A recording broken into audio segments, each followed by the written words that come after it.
Right, we're live now. Um, so today I'm joined by P-Man, Good afternoon, um, everyone. and unfortunately Yeetus was unable to make it. So it'll just be myself and P-Man uh, this afternoon, and of course we're talking about one of the biggest. Um, I think it's probably one of the biggest things left. Um, I guess not talked about maybe enough in our circles, and this, of course, is the plight of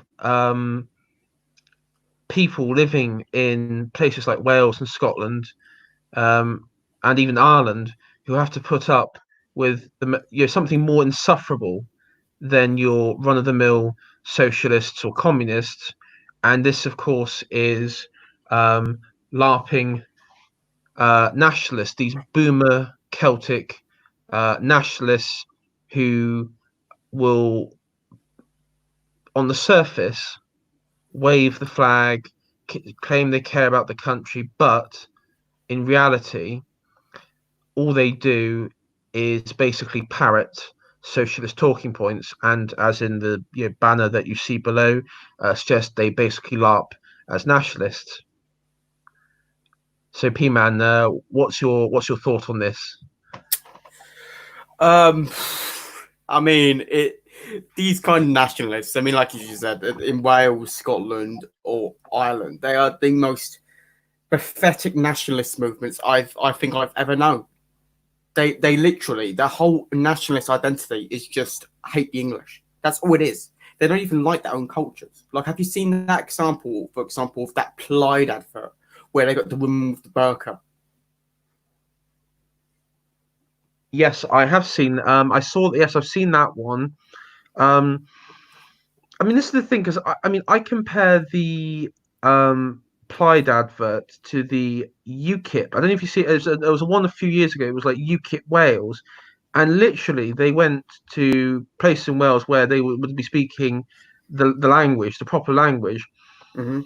and I mean, it goes back to the sort of the Sturgeon sort of narrative where we need to have new Scots, we need to have new Welsh, we can have these new Welsh and new Scots and and as you said, it really is a alternative socialist. It is. I mean, from on the surface, it's basically um socialist organized parties who are just pretending to be nationalists, and all they do is they have the regular talking points in their manifestos, in their titles, in their rhetorics at party conferences. But then at the same time, when it comes to actually defending their own sort of nation's history or anything like that, they go into the woodworks. Yeah, that's absolutely completely true. This actually happened to me like a couple of weeks ago because I actually got into a bit of a Twitter storm um, with the Irish, with some of the Irish people because, well, not to go too deep, but my ancestry is partly Irish, right? Well, my grandmother, her last name was Irish, right? I've got Irish lineage. I don't know when it was from, but I do. So there was this thing on Twitter about some Indian woman who was from India and she was having a go at Irish culture, essentially saying that she, essentially doesn't feel like she has got enough room to be Indian within Ireland. And, essentially the reply I made was that, look, if you don't feel comfortable in Ireland and you want to have an Indian culture and you don't want to integrate, move to India. Yeah. And I got attacked, obviously, by a load of people. And a few of these people were just like, "Oh, you're doing an ism bad." But there was also another group of people that were trying to go the whole victimhood narrative, like, "You're English, you oppressed my people, you cannot circle about this, you oppress my people, you're destroying our culture." And it was Yes. just the most bizarre thing. Like, I did get some people who actually came on my side, but the people that came on my side were like the hardcore, like, IOA did nothing wrong members, who were like, it was like, ah, up the this Englishman gets it. And it was Well, see, like, I don't know if you saw my Twitter post. I think it was. I can't find it, so I don't know if it's been removed or something, or if it's been buried. I found out, and this is. I'll just say very quickly. Hello, Saffron. Thank you for joining us, and also hello to Maktu Makuta Pterodax. Is it pterodax. Makuta Makuta pterodax. Pterodax? Makuta Pterodax. My ancestry is Highlander. Well done, because the Highlanders were actually, especially back in the heyday, they were quite based. They were quite based people. But today, I mean, the Highlands. I mean, last time I went to Highlands, certain part of the Highlands were being quite gentrified by, and it was like became really middle class. And then there were some parts that just remained as normal, quite impoverished towns and villages. Um, You may have broken up a bit there. oh, sorry, can you hear me? Oh yeah, I can. But the last I heard was that you saying how the Highlands became gentrified. Yeah, certain parts of the Highlands, when I was up there, there were certain, like, especially like your touristy sort of areas and your locks and places like that. They became quite gentrified, and the people were became very um, middle class. And of course, I mean, you have to remember, it's before it used to be a bastion of Lib Dem support in elections, obviously before the SNP came along in their large numbers.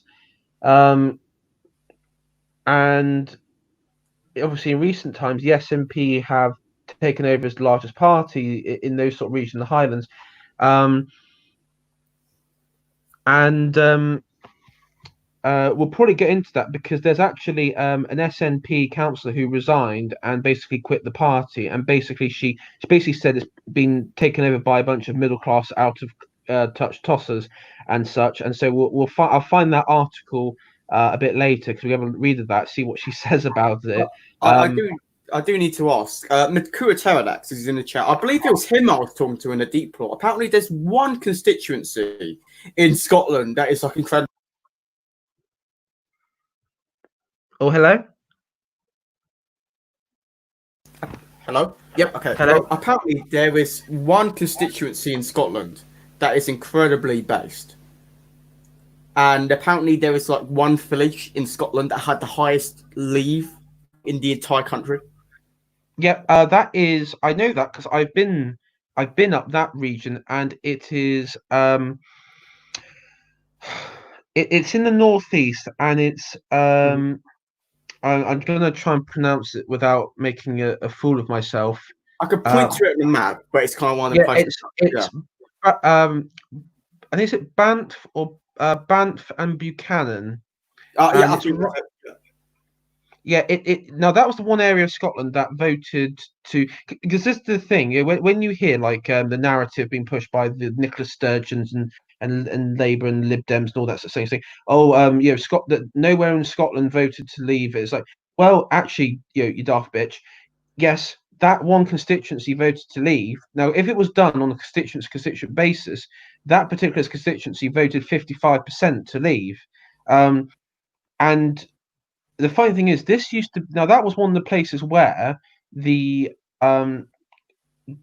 I guess you could say Celtic or Gaelic, the Gaelic sort of identity was very strong, and this was one of the areas where the SNP, in their heyday, won um, um, quite handsomely, up until I think it was 2017 when the Conservatives took it, and it was a bit of a surprise, but largely down to Brexit was the reason, that, and the uh, fishing industry is very strong up there as well.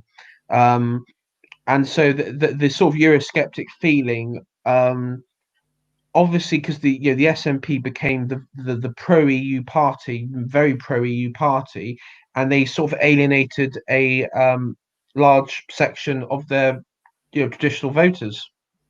seems to be common with parties on the left these days. Yeah, I mean the left wing parties. I mean, one thing that you can always say is, like, Labour has isolated their traditional northern northern and your sort of working class northern and Welsh voters. Lib Dems have completely obliterated any standing with any voter outside of London. Um, and again, the SNP have isolated their the voters that they used to rely on when they were still a minor party, which is amazing. Another thing that Pterodax has just put up is the Whigs banned Gaelic, Tartan, and the base people went to the colonies or went to the Central Belt, where they were indoctrinated to become leftists. Yep, that is correct. And it was also and this is the thing, because the Tories, the Tories, not as Tories we know them today, but Tories, um, I guess you could say, uh, 18th century Tories were actually, there was a large subsection of them which were pro Jacobite, pro Catholicism, um, and sort of would have been on the side of the sort of Highland people and Irish people and such, which is, and of course the Whigs were very much the Protestant, pro-Protestant, William of Orange, non-conformist lot. Um, and yes, he was right, because a lot of if you look at the elections back in those times, the Whigs were the dominant political force for quite some time, until there was a you had like several political shifts over the decades. Um,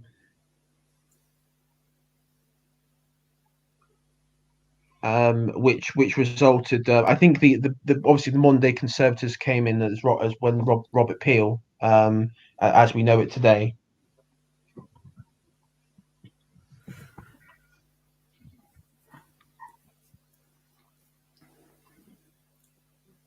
Okay, well, So that's my that's the historical bit. We've also got I've just seen on the chat who's come others. We've got economic erudite. Is it erudite? Yeah. I mean, he loves his hard to pronounce names. We'll just call him Jack because he just likes to be difficult with his names. Yeah. Yep. So Whigs, Tories, Tories, which are leftists. Um, maybe I mean, all of this was before Marx and before Engels and that sort of stuff. So,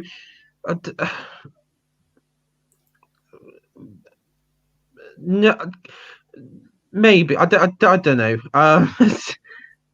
Possibly. Anyway, we'll go on to the next one. I do understand Hinders voting for Lib Dems. Lib Dems, are the heirs to the Whigs who banned their culture.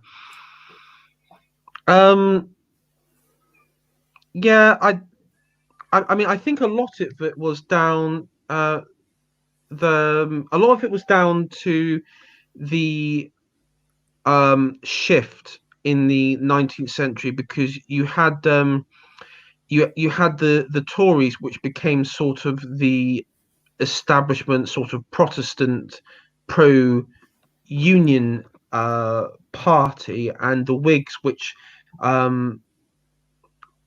merged with the another subsection of the Peelites, which was came to the Liberal Party.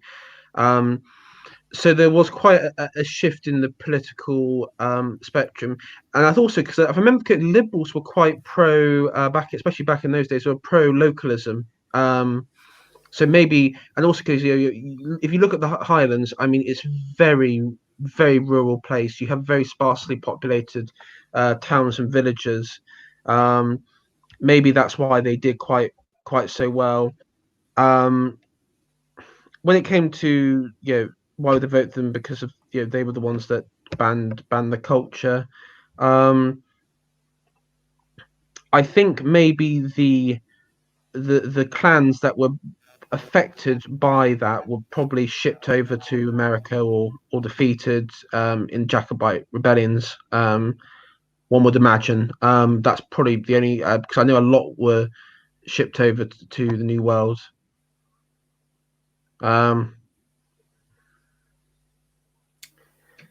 Yes, but I mean, when it comes to defending culture in general, I wouldn't really understand how people would vote Lib Dem in the first place.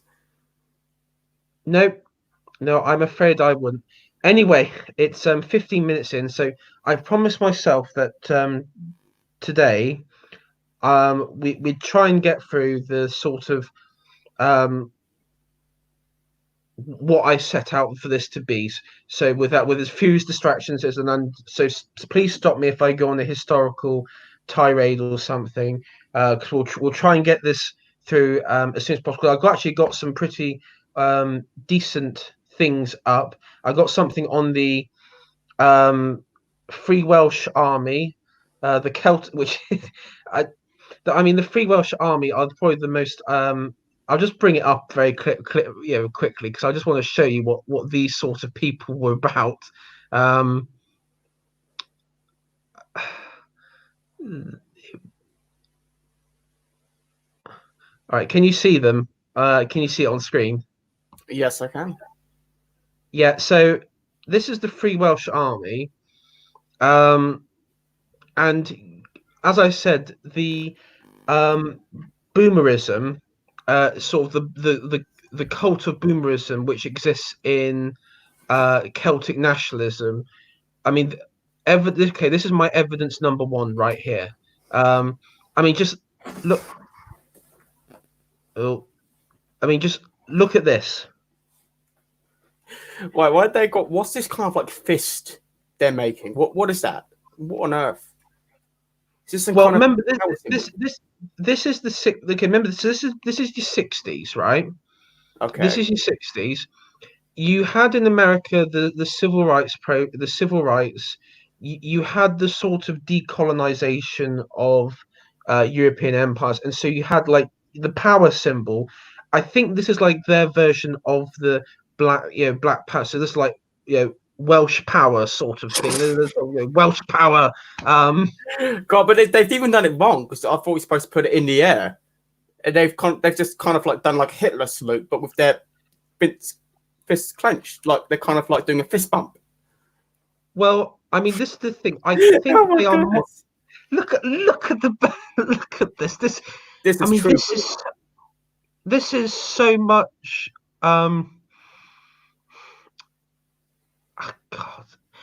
I mean, this is the thing. I mean, because these are the people that would grow up to be Plaid Cymru, um, and pushing the socialist policies. Now, for anyone that wants to say the horseshoe theory doesn't exist, you need to show them this because, okay, take away the Cymru and the flag and everything, and you showed people this picture. What would they say? Oh, well, the white nationalists. They immediately go to white nationalists. But look at them. These are all leftists, I would and also they're like to boomers point as out well.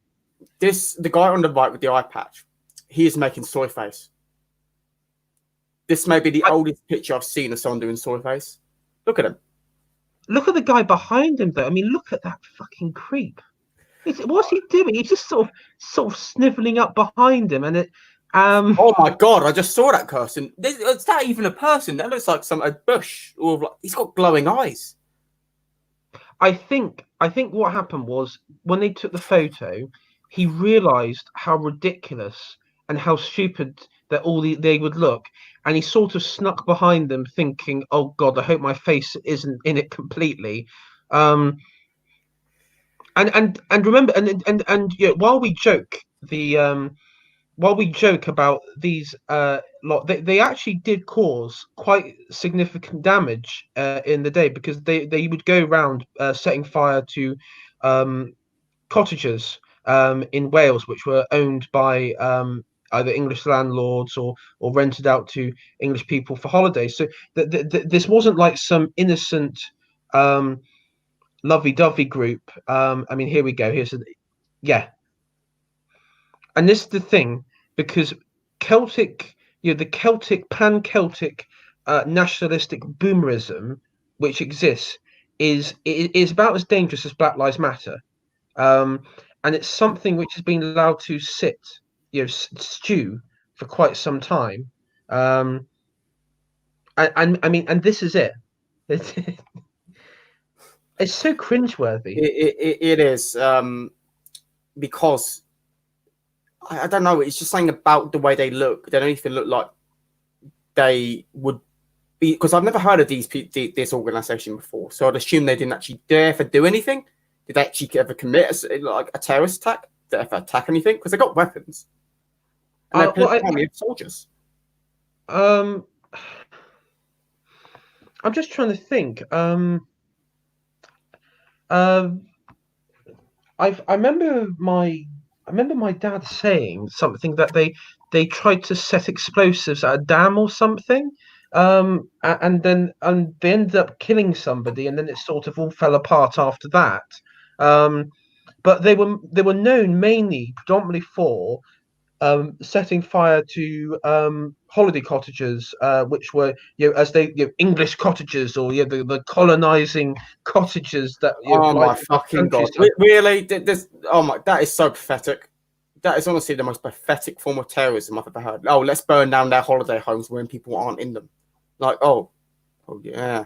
Oh my! It's honestly, can someone here kind of tell me the kind of thinking behind this nationalism? Because I cannot understand how people think that they need to take up arms against the English. I just don't seem to get it. I just don't get it. Because do you? Because it just seems insane. I mean, I I think there is right now. I mean, my theory is that a lot of these men that you see here would watch the old World War II films and think to themselves, it's always such a shame that the evil, British were beating these poor defensive Germans constantly, and that the narrative. And so I think it's recent because obviously they're trying to emulate the Nazis from World War II. I mean, come on, just. I mean, look at what they're wearing. You can't say. I mean, I know we at the saying, oh well, you look like a Nazi sort of thing. But I mean, come on, they do look a bit Nazi-ish. I'm not the only one that's seeing it, am I? Well, I mean, yeah, okay, I get what you mean. I mean, it's kind of hard to say, especially with the eye patch. That just seems like a very typical film evil Nazi character. Even with the I mean, hair, he looks a bit like it could be a German SS soldier. But I mean, I don't know much about this organization. I mean, if they were not fascist, but it just, I just were these people fascist? Were they? I mean, they were Welsh nationalists. I think that's all it says. Like on their, if I go, um, I'll just go back, see what it says on their Wikipedia um page. I mean, so what is it? Ideology, Welsh independence. Um,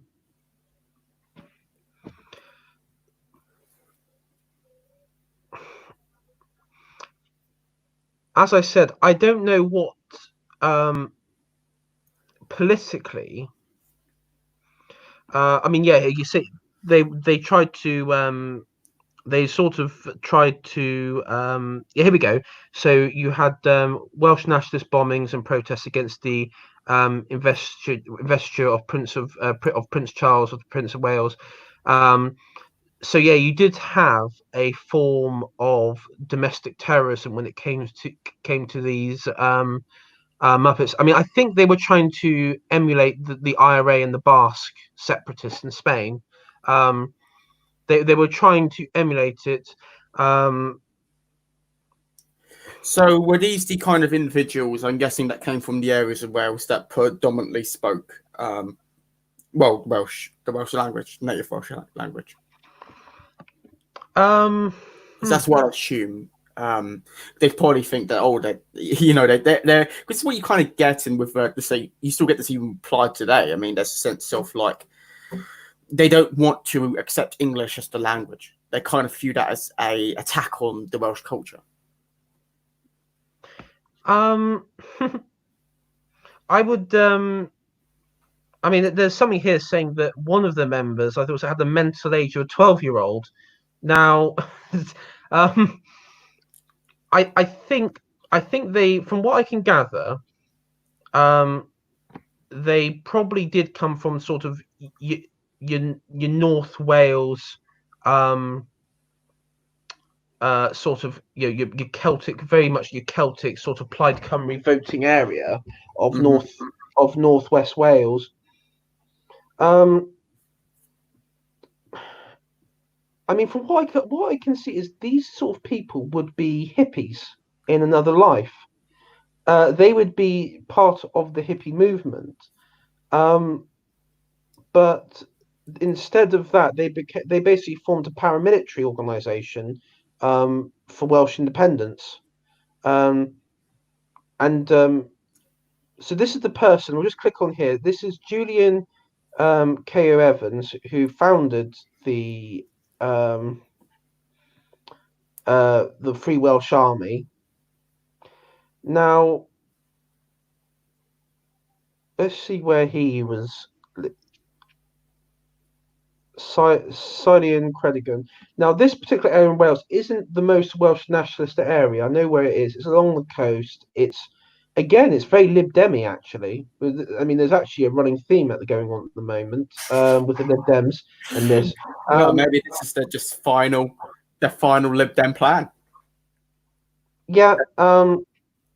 Actually, oh fuck me, he actually went to a school very close to where I went to in Somerset. So from what I gather, this particular individual didn't have much of his time living in. I mean, he wouldn't have lived most of his childhood in Wales because this was Millfield is a boarding school, so he would have spent most of his time in England. And a few too. Here's what, because you do hear this thing about expats from a nation kind of really realizing their national identity. And obviously, he was still British, so he wasn't an expat, but he was Welsh. So he probably got maybe a few sheepshagger jokes here and there, and it became too much maybe, and he decided, "Fuck it, I'm going to make a terrorist organization." I mean, because no joke, I reckon that's what happened. He probably really. Probably got bullied for being maybe Welsh or something, got made fun of it, decided to kind of accept it, go into his Welsh identity, into the history, and probably found some anti-English narrative from probably the 12th century or something along them lines. I'm afraid I can't remember the ins and outs of what, because how did it was the Prince of Wales, wasn't it? That him being born in Wales in a castle, that kind of tied them together, correct? England, Wales? If I remember correctly, and maybe someone in chat might be able to correct me on this, but if I remember correctly, it was something to do with one of the king. It was like Edward's Longshanks, and I think it was in the 13th century that Wales was, I guess you could say, conquered, because it's sort of like Wales became like a lordship, I guess. That's what the term you would use, lordship, where it was controlled by English lords, and the last sort of holdout of the Welsh principalities was in northern Wales, and I believe the leader was known as the Prince of Wales, and so when the final Welsh principality was defeated, the title Prince of Wales would go to the heir to the throne of England. Though I don't know the ins and out reason why he chose the title. Maybe it was to symbolize unity. I am pretty certain that because I remember I saw a documentary on some castles a while back that they did. I can't even remember the king, but one one king sometime made a point, I think, of having his son born in England. I mean, born in Wales, just so he could be the Prince of Wales because he was born in Wales. Yeah, but I mean that was probably actually, yeah, here we go. Just someone's just brought it up already. Economic chap has brought it up already. Longshanks conquered Wales, split it into several regions controlled by the March of Lords. That is, yeah, I've heard about that because I know that it was it wasn't like the direct crown land, but it was controlled by lords. And I just got another one. Powys was the last Welsh state to fall when their princes, the Ap Gruffs, became Delapoles. Became the Delapoles. Oh, okay. I take your word for it. Right. Okay. So these people have made essentially the Welsh were conquered back then, and this gentleman, I'm assuming, has kind of, as he was getting bullied in his pirate school, maybe because his Welsh accent or being maybe he was called a sheepshagger, decided to embrace his Welsh identity and to go to learn and create this kind of historical oppression narrative, which I guess he then spread and founded this new army. From what I can see, that is probably a fair assessment of what's happened in this Julian fellow's life. And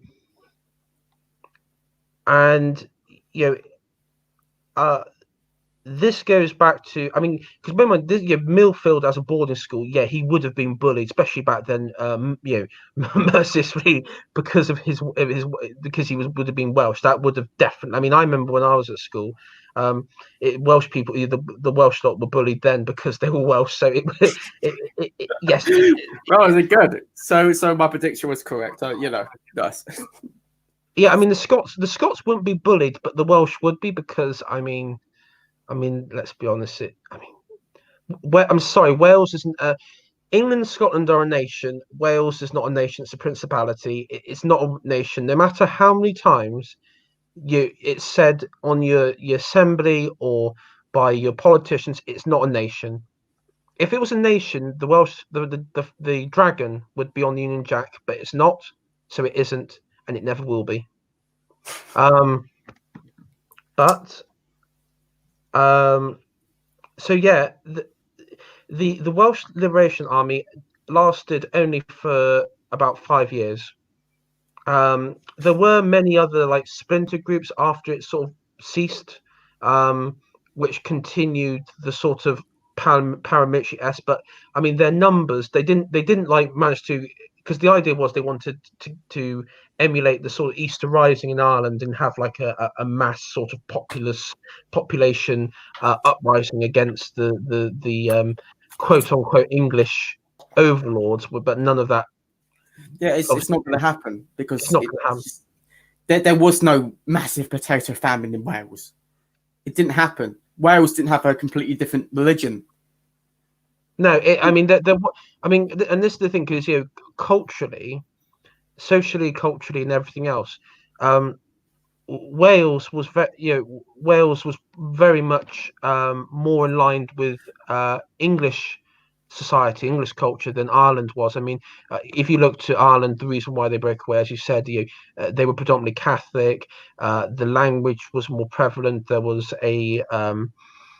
I guess you could say I'm not going to say like better history than compared to the Welsh, but there was a more sort of stronger sense of Celtic connection than probably we would have had in Wales, I think, because you had like the sort of like the early churches, monasteries, and the preservation of historical and cultural works. And I think someone just pointed it out in the chat as well. Felix pointed it out. Wales is literally the name the Romans gave the area. These people can't even remember the names of their tribes and their land. Pathetic. Yeah, and that, I mean, that's the thing. I mean, And that's not just to Wales. I mean, before the Romans, the various tribes that you had in England. I mean, you got like the your larger like ones as the Iceni and such, which are the your Boadicea and watch, but a lot of tribes, uh, and Celtic and also Celtic gods as well. I mean, you're going to go back that far. We don't know who they are or what their names were, or even how to pronounce it, because um, you know, as the history of humanity goes, peoples who aren't strong enough get conquered by other peoples. The This is why I've started my campaign called hashtag Britain's Lives Matters. We had hill forts and Sheed, and then the Romans came and persecuted and enslaved our people, and therefore I want my reparations. Yes, every single Italian better give me my decent amount that I would have had if I wasn't oppressed by those bloody Italians. Yes, see, Alessio, I know he's not here, but to quote you, I want my reparations. Saffron, I know she's got Italian lineage, so where's my reparations? Give me my reparations. I would have done so much better without you. I mean, exactly. Where is our reparations? I don't care if you build roads or baths or something. We don't need baths. We have rivers. We've got perfectly sustainable, ancient causeways to move about the country. And literally, once we've had everything, we had our reparations. Every single castle, every single road, anything that cannot be 100% pure to this island's great culture and its people has to go. Yeah, we need our hill forts and sheep back. Yes. Hill fort. They're such majestic hill forts. Beautiful. Yes. Anyway, let's get back. I just wanted to make my little hashtag. Anyway, so what was we talking about? I forgot. The Welsh being stupid. Yeah, but so this movement only lasted 5 years. Yeah, this from what I can see, this only lasted 5 years. I mean, there's nothing really else that I can really say about. I mean, they're just such a pathetic band of terrorists. I mean, yes. out of all the even the Red Army faction, like the communist terrorists in Germany, had a bit more interest. I mean, even they tried to take on America. I mean, these guys. I mean, they just set fire to a couple of empty buildings. I mean, guys. I did a whole module on terrorism at university, and I never even heard of these people. So I mean, it's like I never heard of them. So yeah, what we learned today is the worst nationalists. I mean, if you're going to start a paramilitary organization, don't do it in Wales because you will achieve absolutely bugger all. It's also because usually the big problem with terrorist organizations, and you tend to see this in the range of their success, is whether or not they choose to hit big government targets or high civilian population areas, right? By the way, it's better if you've got to be a terrorist organization to hit the government rather than the civilian areas. But these people didn't do either. They just decided to go for some holiday homes. It's like unreal. It's unreal. Like, where's that place? Which was like where people go to holiday in Wales. What's it called? It's quite famous. It was on that Gavin and Stacey show. Oh, is it Barry or somewhere like that? Yeah, Barry Island. That was just a bunch Barry of. Island. They all just went around setting fire to Barry Island. It's like this is going to create. Yeah. It was Deb's holiday cottage. Deb and Gary's holiday cottage. That's gone now. We're gonna be free and independent in no time. It's by far it's just insane. This is like really 1960s. I bet they were high all the time, because you'd have to have something mentally wrong with your brain to come up with a plan this stupid. Well, the part of the defense, I mean, I think it was the leader, the Julian K.O. Evans. Part of his defense, because obviously they were prosecuted, because there was some point, like I imagine the police in Wales were like, okay, these guys are just starting to become a bit of a nuisance at this stage.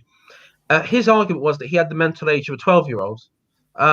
So, but I mean, he's not. I don't think he's wrong. But how did he get people to follow him? Because clearly he got some people to follow him.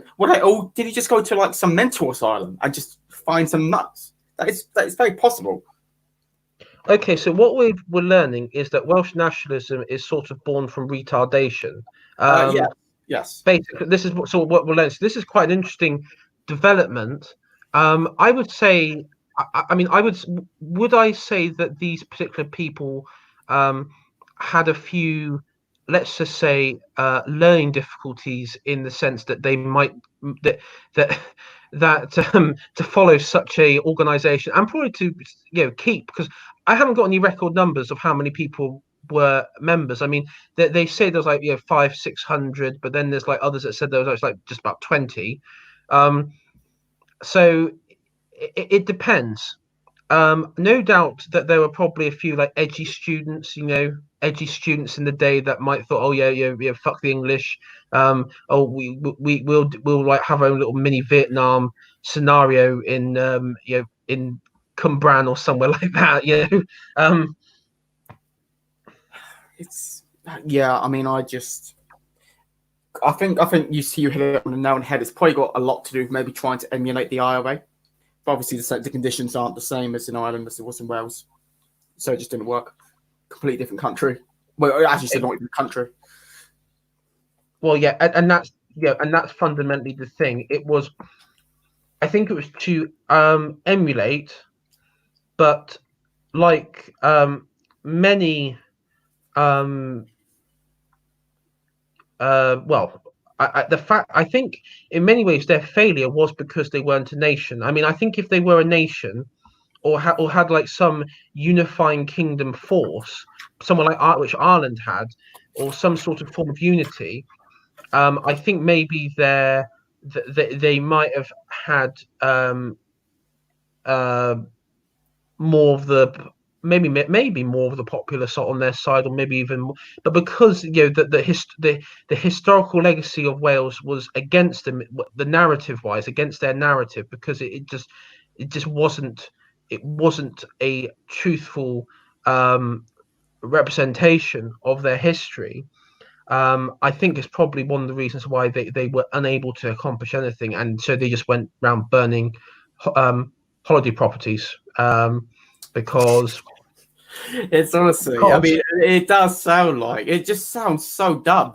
It does. It sounds like it's like from a comedy sketch. Like, this is the most stupidest terrorist organization I've ever heard of. I wonder if any of them accidentally, like, they were setting fire to like a thatched cottage and they accidentally like set fire to themselves. Like, I mean those Hugo Boss outfits that they're wearing. Does anyone know if they're flammable?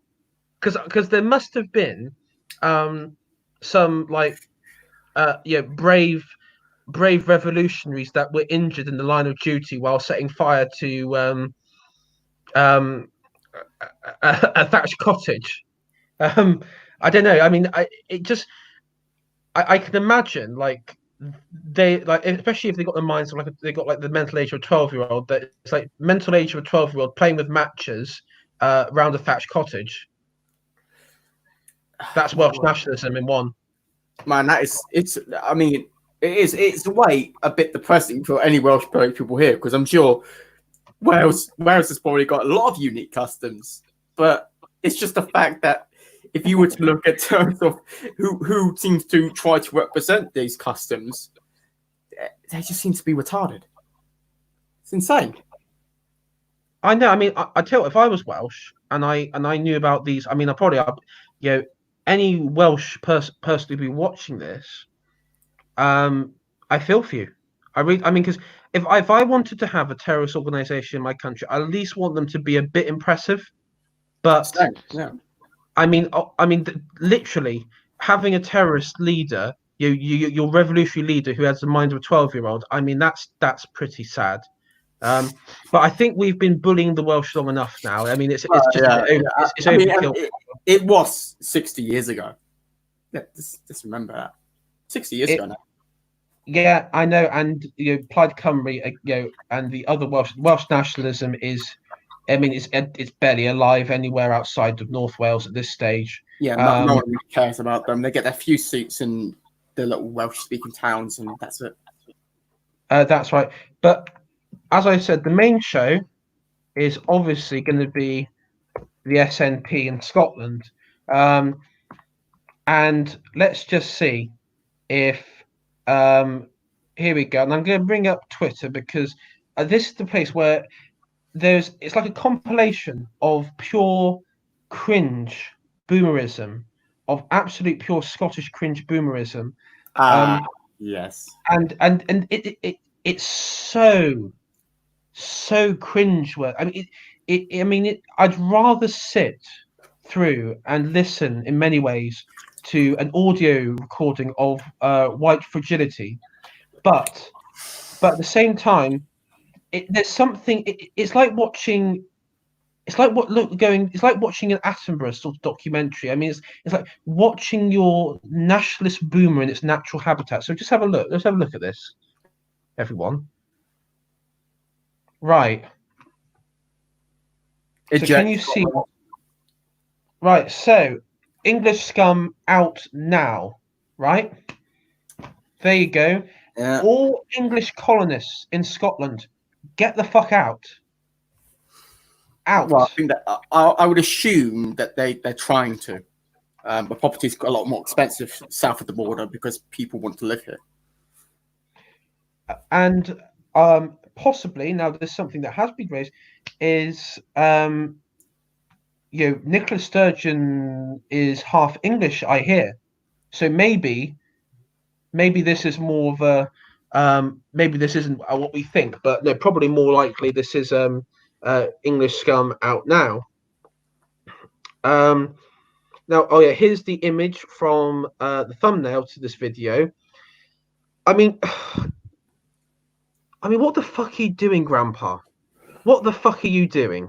Get out of my! It's like it's honestly just like Shrek. Get out of my swamp donkey. That's what it is. It's like it's this utter. I don't even get the point though. Like I know this is meant to be something to do with COVID, I assume, right? Like the English have higher COVID numbers than the Scottish, so get out of Scotland. Am I wrong? But why would an English person want to go to Scotland right now, especially because everything's closed? You can't even go to the pub. Well, exactly. There is. I mean, unless you're the only reason I think you go there is if you're working there. Help. The local economy. Which if you're living in England, you travel across the border to work in Scotland, which you're contributing to the Scottish economy. Uh, but no, because I'm going back to what we saw those images of those cringeworthy boomers in the '60s. I mean, this is them today. They're still fighting the revolution. They are still the victims of English oppression. They have a parliament. They have SNP councillors. They have SNP MSPs and MEPs. They have friends in the European Parliament. They have got big money backing them, and they're still oppressed by the Anglos. Well, yeah, because it's first of all, the Scottish Assembly should not exist. It should not exist. It was made up by Blair to try and seize more power for Labour. That was purely what it was. Yeah. But that kind of backfired for Labour a little bit in Scotland. It worked everywhere else, but it backfired in Scotland. I guess it's just this absolute insanity, and it's weird also the fact that we're seeing boomers doing this because I know that these people have been fighting probably the good old fight for the longest time. But if you look, I think, at the Scottish independence referendum result back in 2014, it was actually the younger generation that were far more likely to vote to leave the Union than the older generation. So I'm kind of wondering, we kind of got the inverse, where we got the elder generation, apart from these retards here, who kind of want to remain in the Union, and the young ones that have been brought up through an educational system and a cultural system, it seems, that's very anti-English or anti-Union. And I don't fully understand what's happened. Do you reckon being since the SNP have got their leaves on the education system? I think the narrative. This is the thing, because one of the problems is I don't understand how your BBC and your political analysts measure voting by age statistically, because you can have your opinion polls where you can ask like certain age groups, but the problem is unless you get at least 2,000 18 to 24-year-olds in one room with the perfect sort of mix of so you've got the regional variation. I don't know how you can accurately say which age group will be voting either way, because number one, I mean, first of all, when it came to the Scottish independence referendum, because I was actually in Scotland when they were having it, on holiday, ironically enough, just before, and the atypical SNP supporter that I saw were about these sort of people, age 50 plus. Mm-hmm. These sort of people. I mean, I remember going around when I was in the Highlands, and we saw. I mean, I remember seeing with my parents. There were like a couple of vehicles, and it basically had like painted on the side SNP Independence Now, and they had like the St Andrew's flag hanging out the side and of the car, and it was like basically um you know SNP wagon, and it was just going round, and it was just and I don't even know what they were doing. They were just sort of driving round roads with all that on, going from town to town to I imagine encourage voters.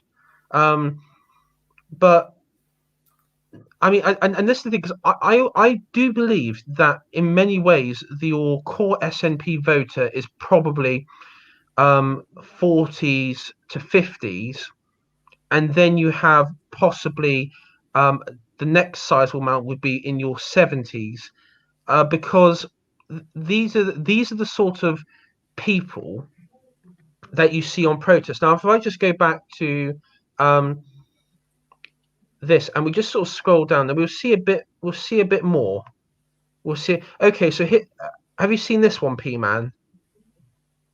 A bridge too far. Yes. Well, that's just Scottish flags, but I mean, I can see the little yes sign. I guess that means independence. Yep. Well, speaking about we spoke about special needs with the last one, but why have they put a giant smiley face? That is honestly something you do for a special school, right? Like, this is a flag, and this is a smiley face. What? But this is the thing that goes back to the 60s. That smiley face, and again, anyone in chat wants to correct me on this. That smiley face is a 60s phenomenon, and if I remember correctly, I think it's something to do with is this something to do with drugs like ecstasy or something like that? I'm afraid I'm a sumo. I'm a sumo, so I'm not a boomer. I'm in fact, so I'm afraid I got no idea.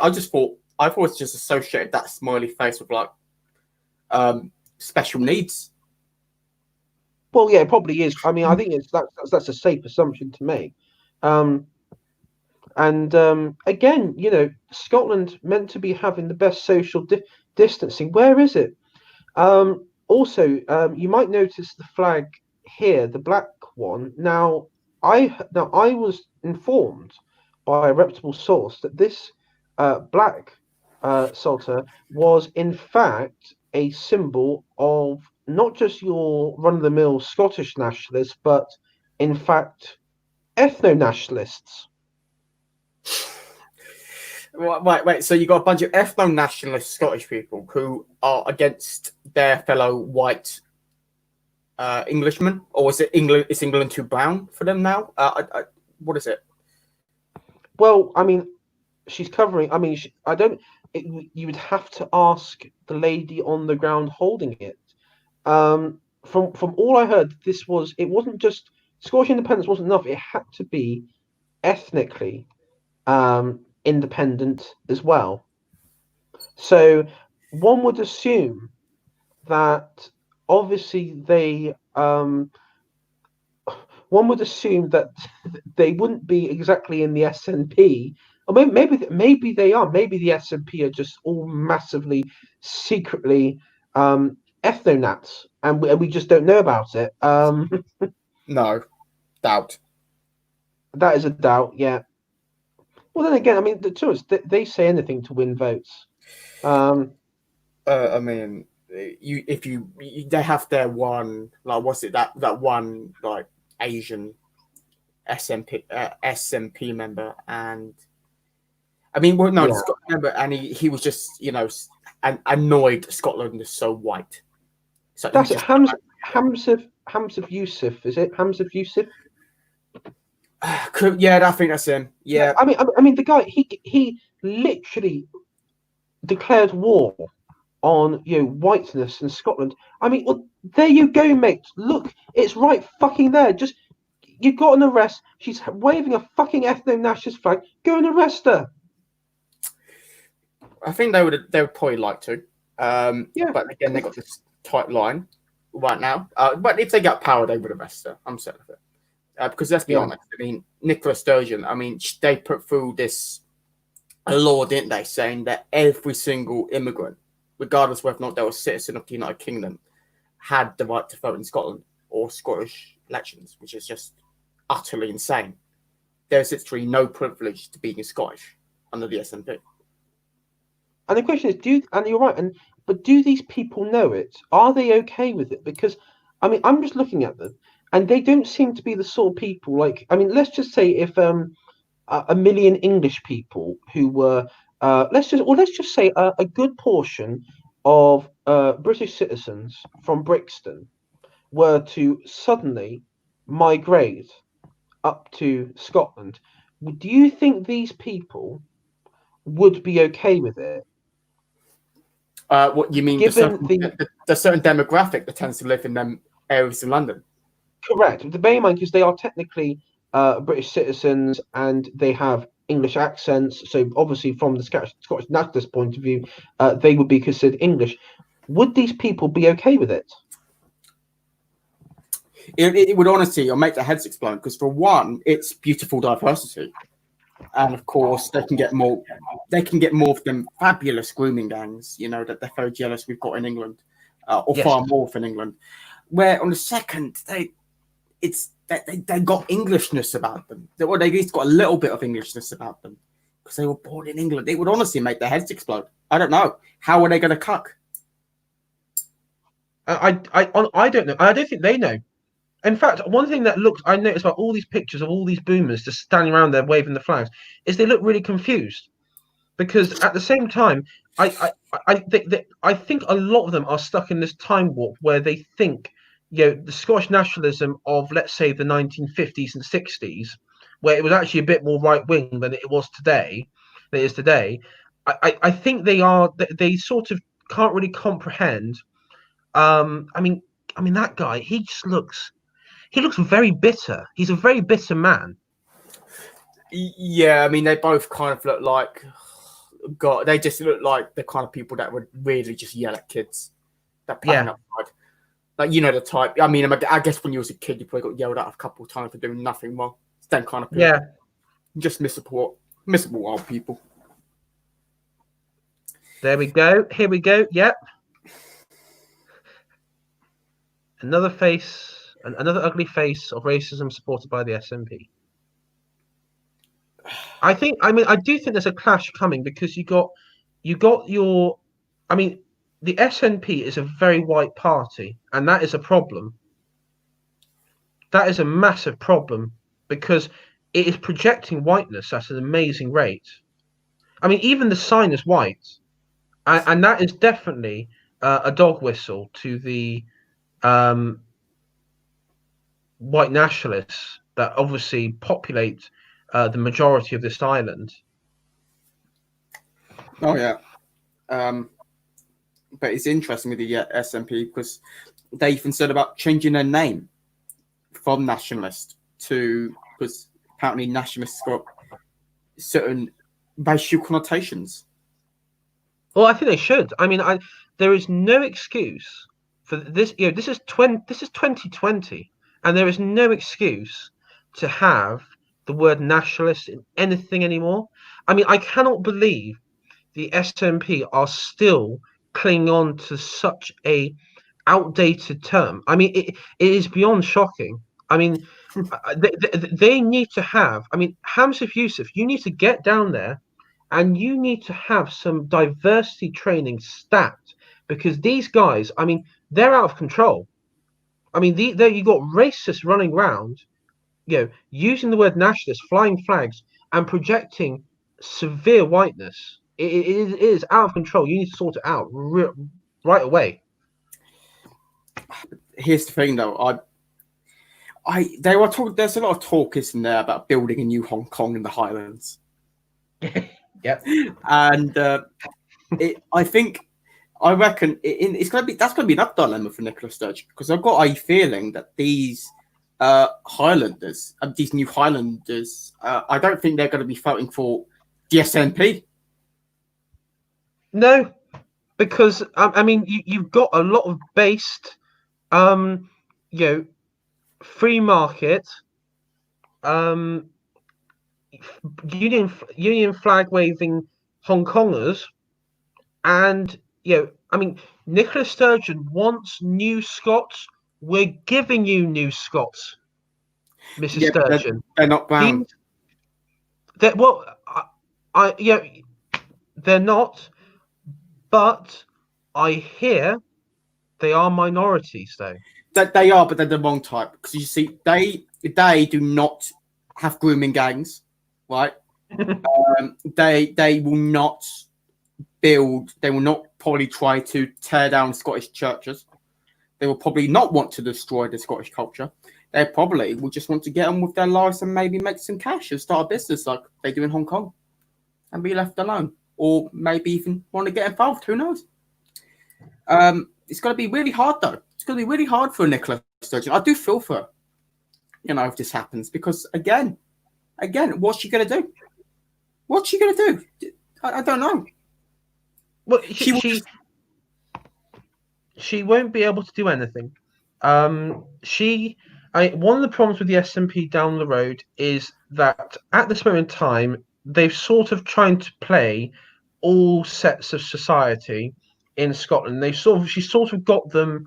I mean, well, according to the opinion polls, all sets, aspects of society and everything are on board. But there's only so much, so many sides you can play, and as we said before earlier, the original SNP voter abandoned them in the last two elections over the European Union. So, and I'll just see if I can find, because I think we scrolled past it. Now, this is the councillor who was forced out and basically claimed that the party was full of middle class tossers who knew nothing, knew nothing of the working class of Scotland. Well, I mean, that's just true about the left in general. They don't like the poor. They just hate the rich. I know, and this is the main thing, because they're sort of going down the Blairite route and what happened post Blair, and it in many ways it's sort of like history repeating itself. It's very nostalgic, actually. It's really fun to watch. It could be, but at the same time, Scotland just hasn't had that massive demographic shift. No, that kind of caused the cultural identity crisis within England and Wales. Actually, no, it's really just England. Wales didn't really have a demographic shift either. Yeah. Sorry, hang on a sec. I'll be back in 2 takes. So hello, chat. How's everybody doing? It's a great afternoon. I will make sure soon to promote the Eject Scotland campaign. They must be ejected. They've been taking our tax pounds far too long. We've been bailing them out, and yet, despite all that, all we get is this. All we get is this discrimination, this anti-English rhetoric. I think the only sensible thing to do is to eject Scotland. What do you think? Hello, I'm back. Right, I'll just shield the eject Scotland movement. It's looking that way. So would you eject Scotland? Like, I think we should have the referendum about whether or not we want to keep Scotland. Well, you see, I mean, personally, I would sell Scotland to Germany, and I would say, there you go. You have your, or no, sell it to Belgium. I mean, if they want to go down the pro-EU route, become a province, have full European Union involvement, and see how long you LARPing nationalists can, you know, play the nationalist narrative and see how far it goes. And this goes into the Celtic victimhood. Um, the victimhood narrative has gone of I hate the English has gone on for so long that they've basically handed over complete control to the Germans, or they We, want to hand, or I they want would. to hand. We would need to build a wall, though. Can we all agree that we build Hadrian's Wall? Do even better than Trump. Like I'm on about a really impressive, big, giant wall. Yep. Of course, people like tailed features, Count Dankula, those sort. I mean, we will accept refugees Of course, but from. we're not Barb. We're not We're not Barbers. We accept the civilized Scots, like from that area. Or what's it called again? The one that really leave. Yeah, the Banff and Buchanan and Aberdeenshire and so any Scot who is against Chairman Sturgeon, we will gladly accept. And I tell you what we could do a swap with Scotland. The population of Liverpool can be moved up to Scotland, and the based and the better Scots can be rehomed in Liverpool. And Chairman Sturgeon and the Democratic Republic of Scotland can go and try and join the EU. I mean, of course, though most EU nations will not accept you.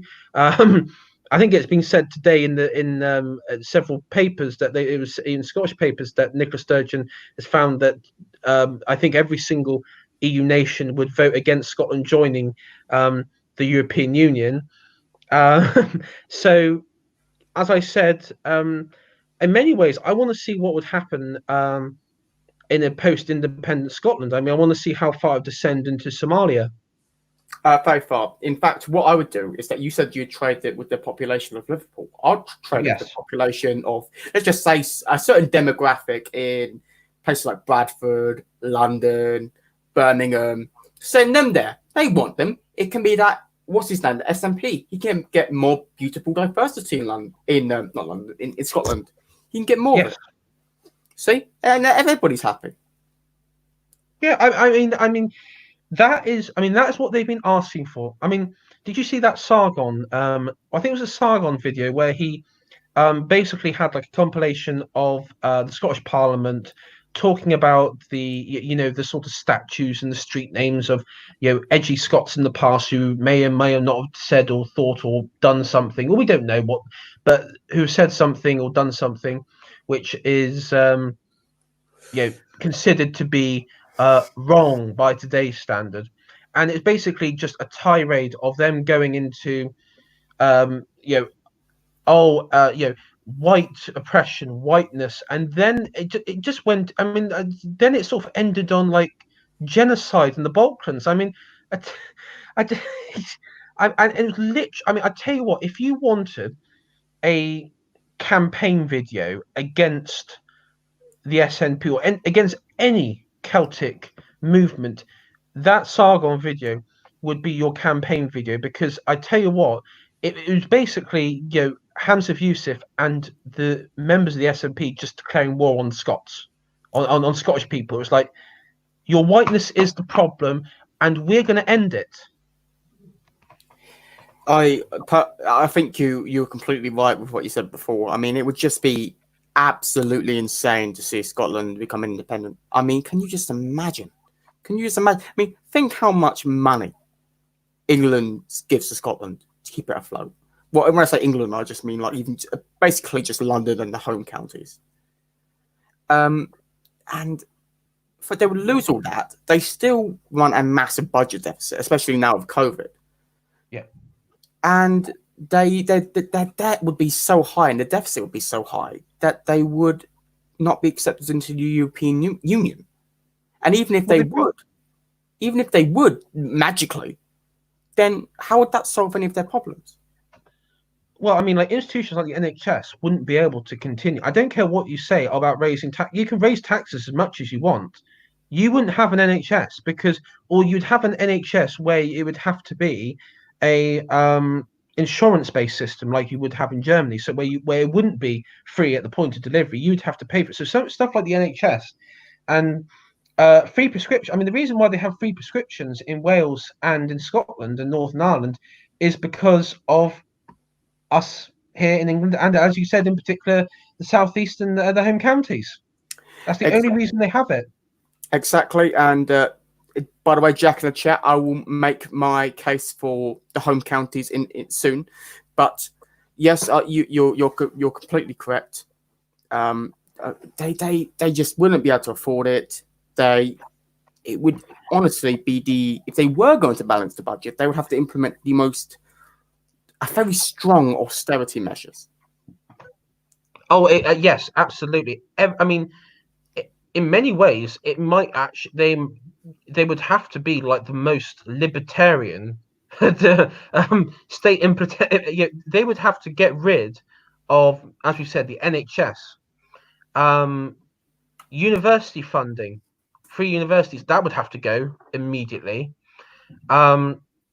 I mean, I know they said that they would cut back on the military, so you would have to assume they would have to cut back on every single regiment to basically zero. So there would be no military, no navy, or anything else like that. Maybe they would defund the police. Maybe, I don't know. Yeah, that could. I mean, could be true. Yeah, I mean, they got them because the police is an English invention, and yeah, it is uphill. The great English bastard, obviously, who oppressed the Scots. I'm certain. That's right. And of course, in Hams of Eustace's eyes, the police, were used to oppress minorities throughout history. According to the Guardian and Navarra Media, it was the police were used to hunting down slaves, even though the police were created after the end of the slave trade occurred. So I don't, maybe time traveling cops. I don't know. Oh, by the way, I just got some stats up here. I haven't got the ones about the southeast, but in terms of average spending, total identifiable expenditure on services per country per head, right? In England, the total amount in 2015-2016 was estimated to be at £8,816 per person, right? Right. In Scotland, that was £10,536 per person. I see. Actually, England actually has the lowest in the entire UK, and that's did not expect that. No. I mean, you got the Barnett formula, which is sort of the Blairite formula of this is how much money we're going to give to Scotland, and they get far too much.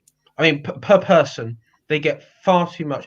And this thing, even when they do, and the fact that they still get it, all it does is it goes into the cities like Edinburgh and Glasgow, and you have a situation where you've got like basically mini metropolitan Londons, where if you live outside Edinburgh and Glasgow, it's still the same. It's not like they've improved the old Clyde industries or anything else. It's still been left to decay, but it doesn't matter because fucking Thatcher, and the fucking English, they're the ones that did it.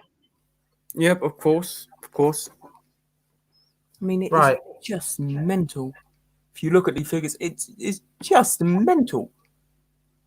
Yeah, and this is the thing, because all of it, I mean, and this is the problem with which Cameron, Blair and Cameron did, is they always, I mean, because obviously the nationalists mainly occurred under Cameron, and it's sort of the idea of well, we'll chuck money at it and the problem might go away. And in fact, you chuck money at it, but the problem is it's the narrative that it's all England's fault. And you can say, "Oh, I've given money to you. I've given money to."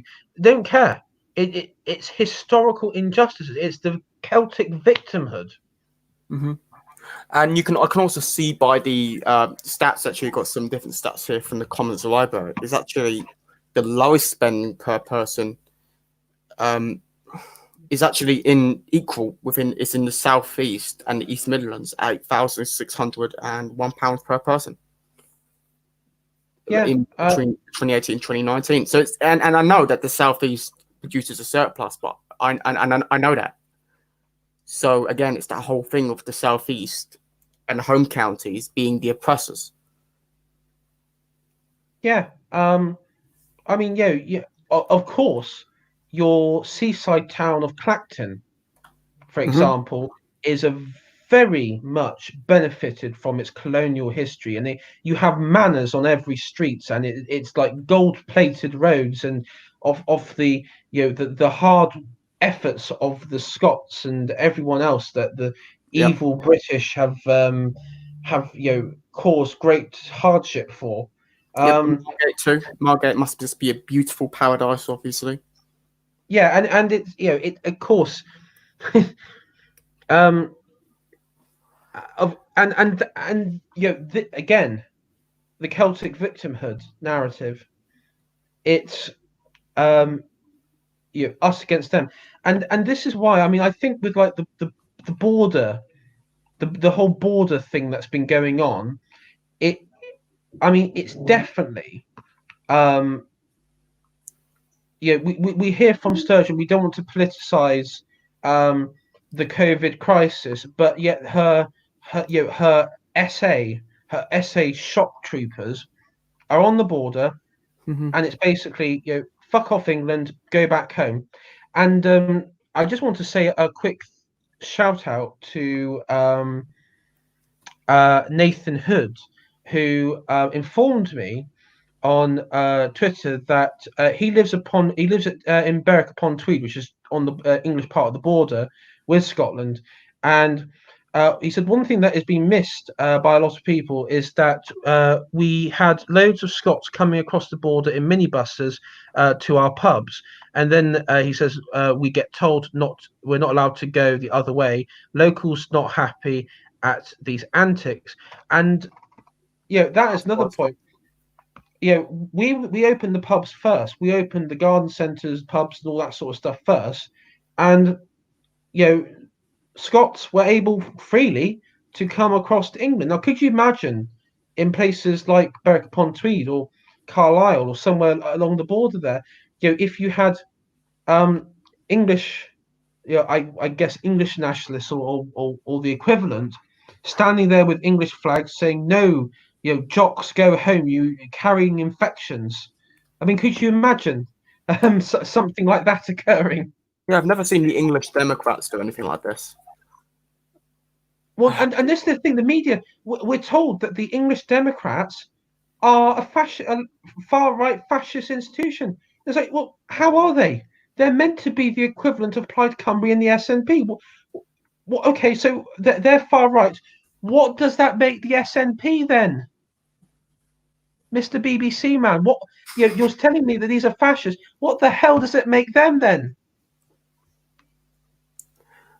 Well, exactly. But at the same time, of course, the SNP, they've got they're stunning brave. They got the correct, because it doesn't matter to the BBC if Scotland becomes independent, because essentially their dream, they kind of think of I guess you call it a liberal globalization.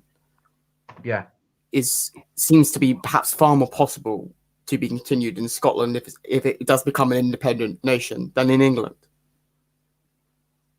Yeah, I think that is the point there, really.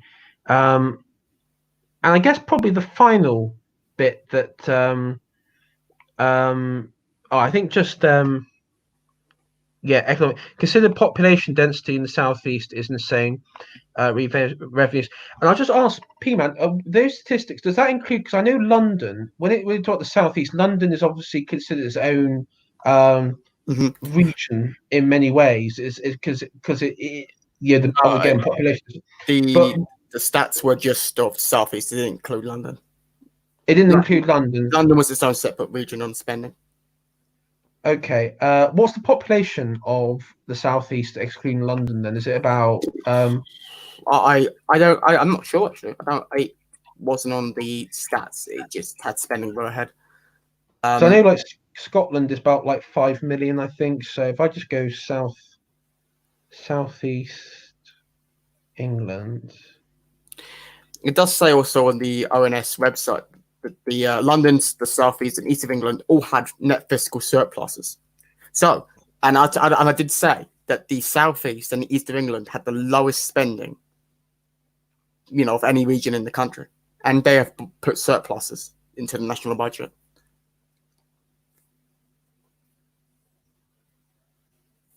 Yes.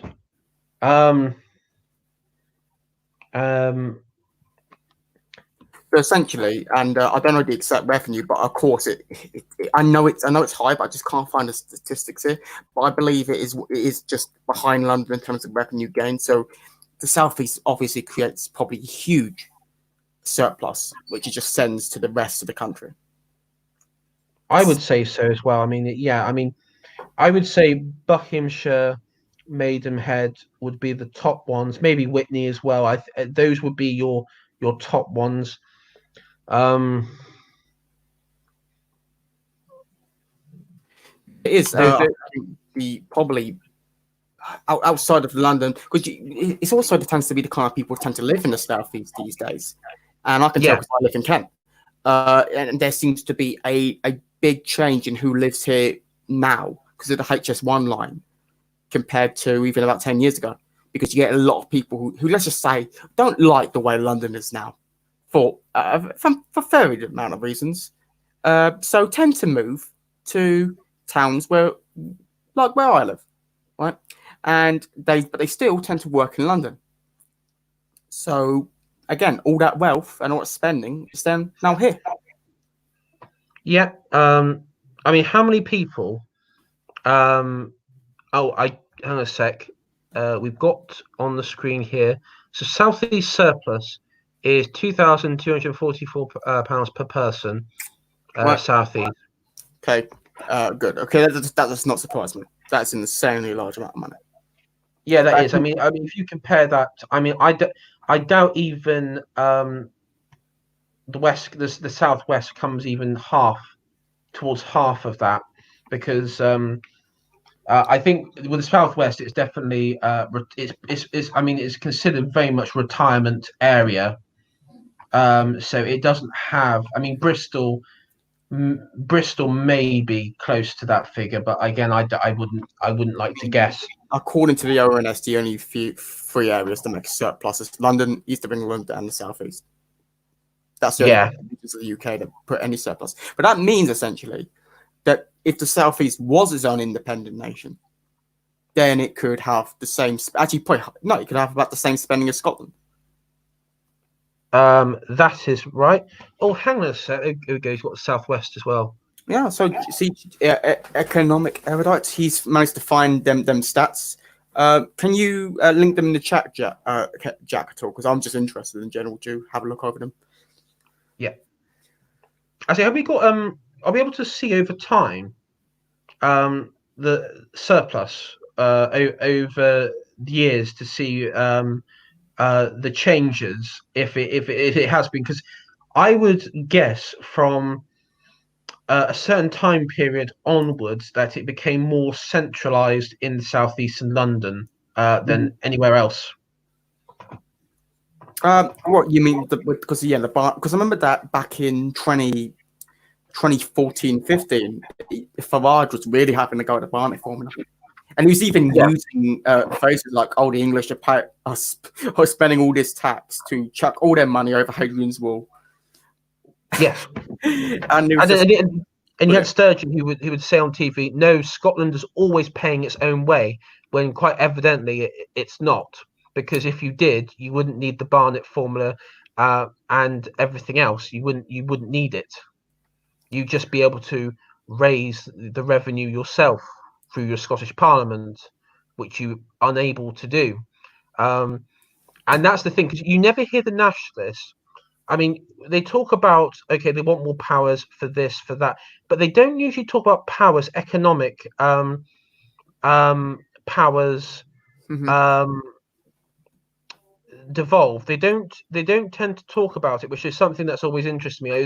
Because I think if they had, like, because number one, I think number one, they probably couldn't, because the fact that it's down to the Bank of England. So um, you know, our economic policies um, have to be in line, otherwise it wouldn't. We just couldn't function as a state, as a nation. But yeah, I'd be interested to see um, the reason why nationalists, when it comes to the economy, they sort of bit hesitant when it comes to um, raising their own revenue, and the fact that they sort of avoid talking at much cost of the Barnett formula.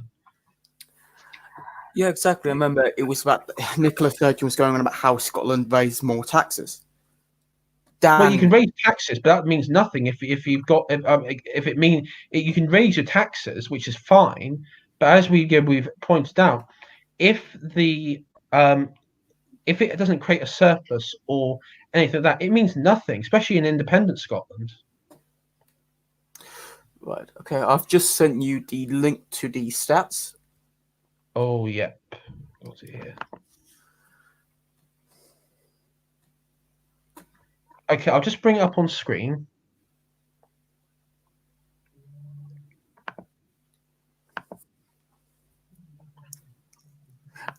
And also, I'd like to point out that this isn't going to change because with the 2014 Scottish independence referendum, they Oh, promised Scotland, I believe, more. yeah. Okay, well, Sorry, this is pretty epic as well. wrong page. I had up several pages. Um, I do apologize. Okay, let me try that again.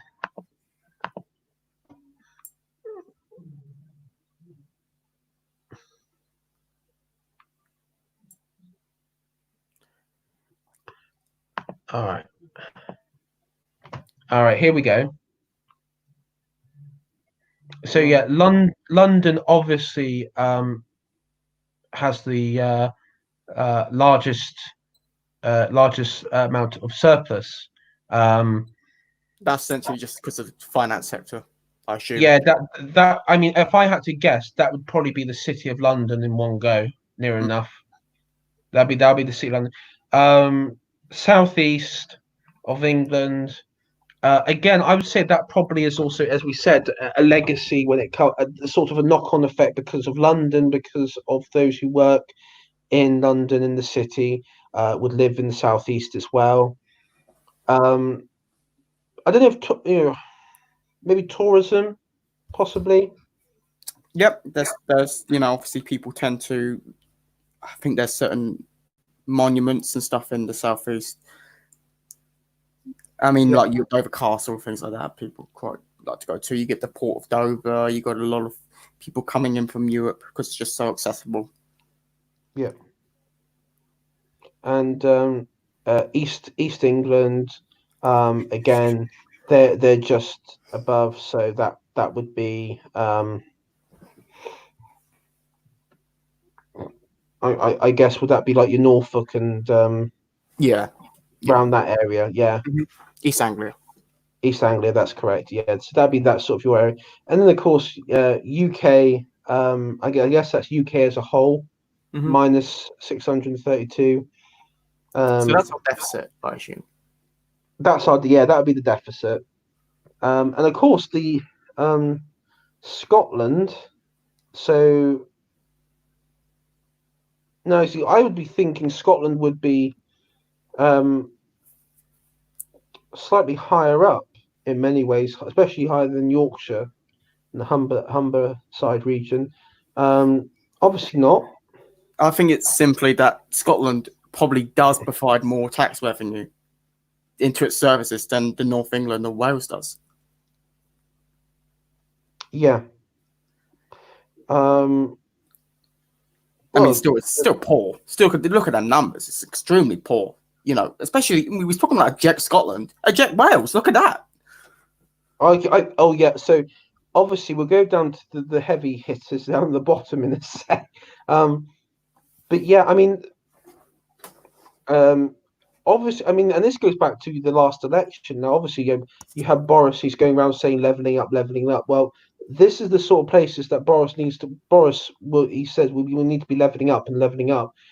This is the sort of place that he will be targeting. So as I said, the numbers later on. So what? This is 2017, 2018 figures. Um, uh, we will see if the numbers change at all over the time because he wants to encourage sort of moving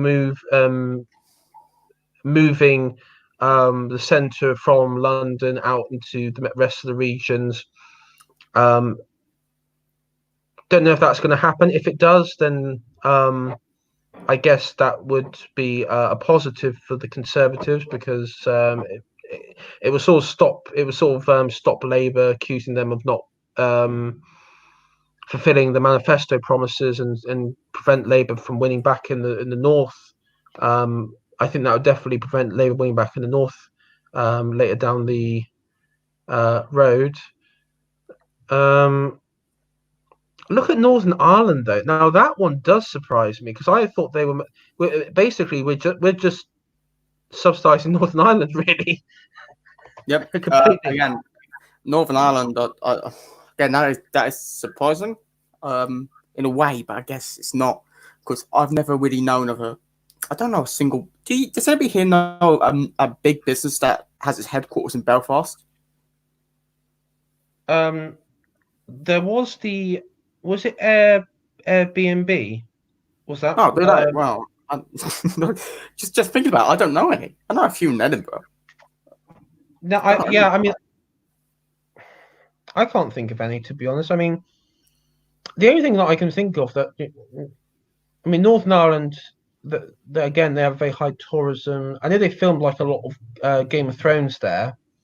They don't tend to get a lot of people moving to Northern Ireland because of certain historical troubles as well.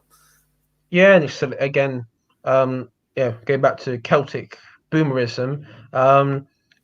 Again, it has an effect because people won't move there because the Celtic boomers in Northern Ireland aren't the sort of laugh at like we've been laughing at the Welsh and the SNP. These are bloodthirsty lunatics.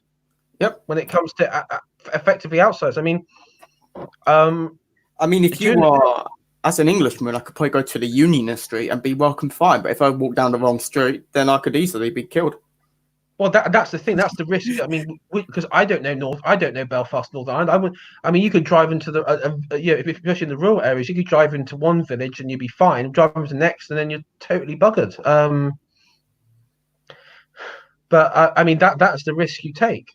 But I mean, and this is the thing because I think in the future when I wish that in the future when more I guess say like anti-nationalist parties or movements when they want to confront, and you say, this is what confront them with these sort of statistics and say, well, you're not paying your own way.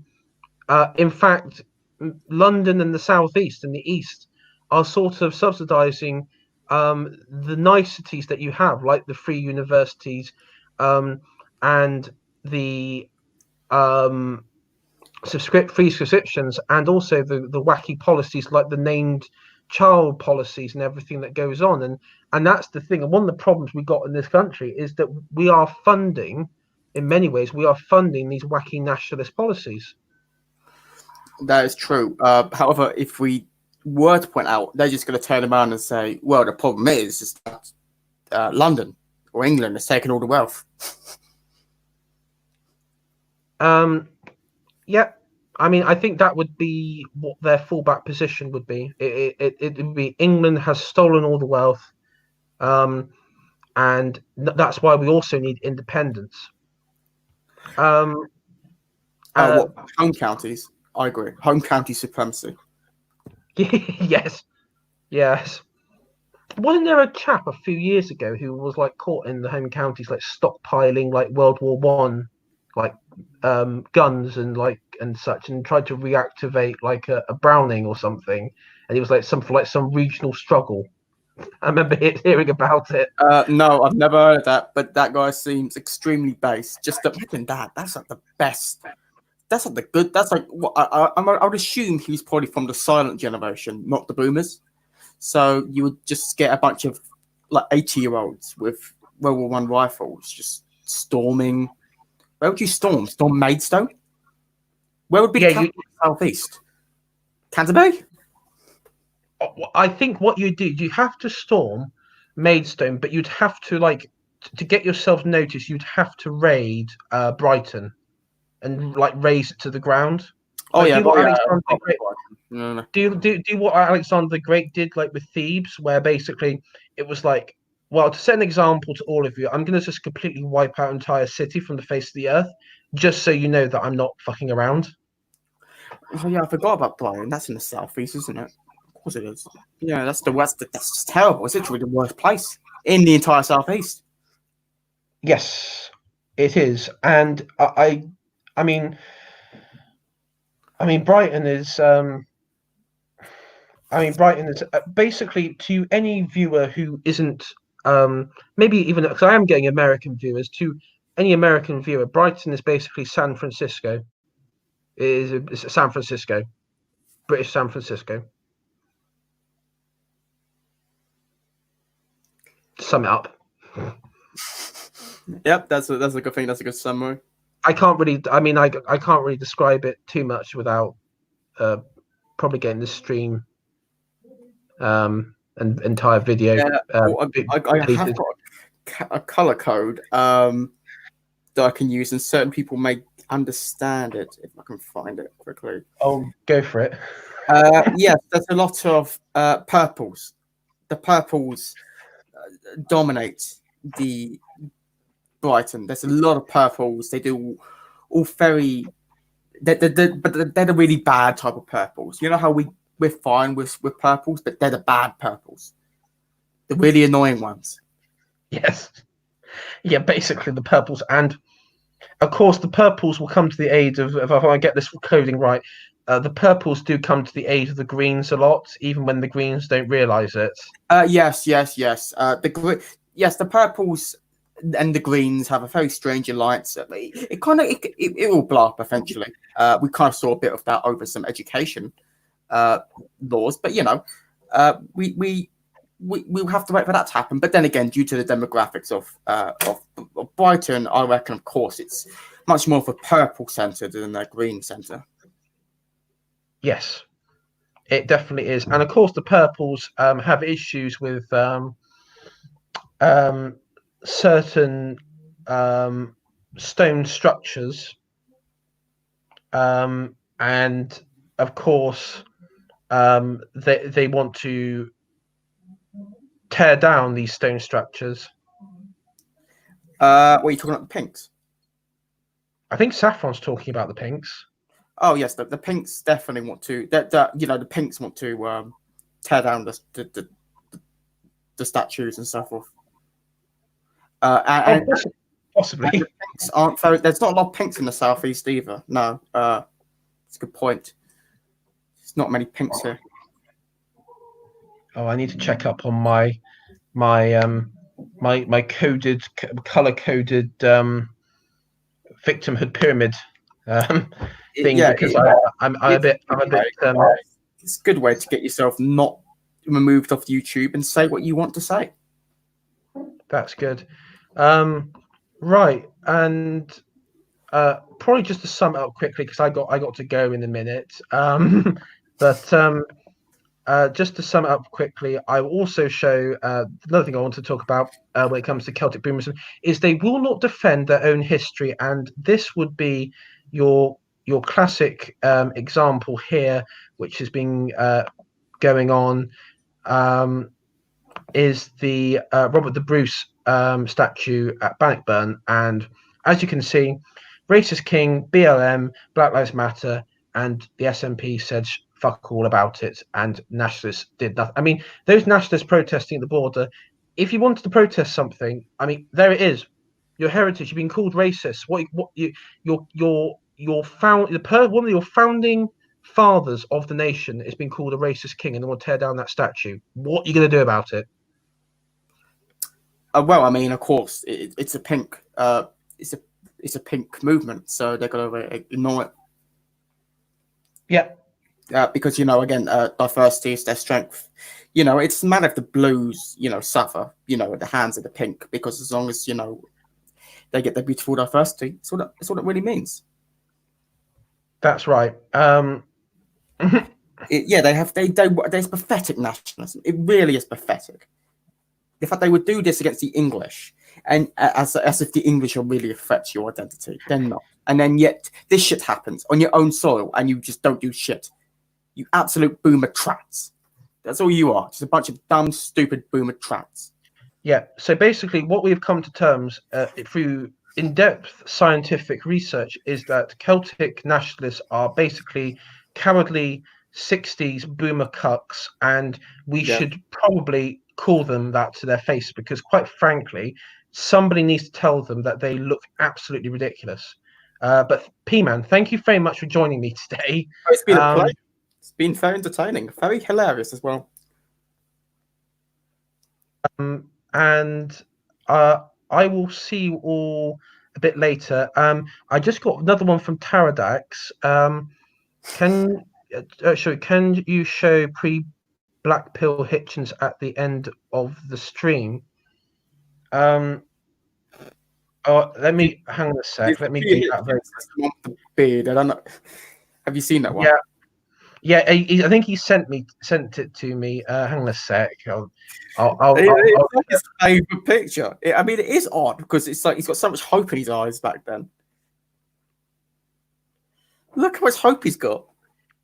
Little did he know that conservatism would die within a year. I mean, this was 4 years before he wrote the Abolition of Britain. Look, he's smiling, and look at his eyes. He's got a beard as well. I know.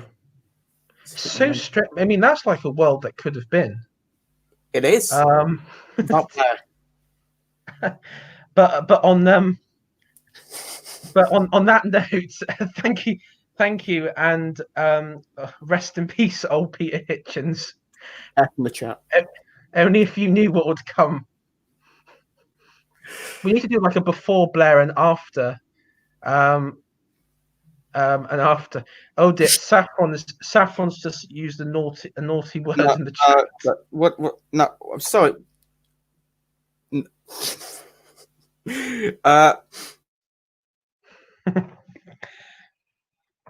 Isn't bad. Yes, isn't bad. However, of course, there is obviously the red question that we must discuss. Yeah. Okay. Just to let you know, I'm not.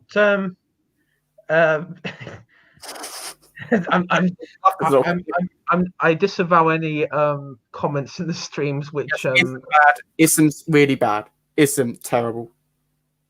Yep, I disavow anyone in the comments in the stream who using coded language that I don't know the coded language. Okay, YouTube, I don't know the coded language. That's my excuse. P-Man knows it. I mean, it's all P-Man. I think people are saying that I've got a couple wrong. Okay, I thought I had them right, but maybe I don't. Yeah, I think. Okay, so we might have actually been saying that the people who control, supposedly control things that fund the world might be the ones in charge of Brighton by mistake. Maybe, who knows? Okay. Anyway, on that note, thank you for being on the stream, and it'll be interesting to see how long this stays up, to be honest. This is the point of the code system. Yeah. Anyway, thank you very much. Thank you. Bye, everyone. Eject Scotland. Eject Scotland.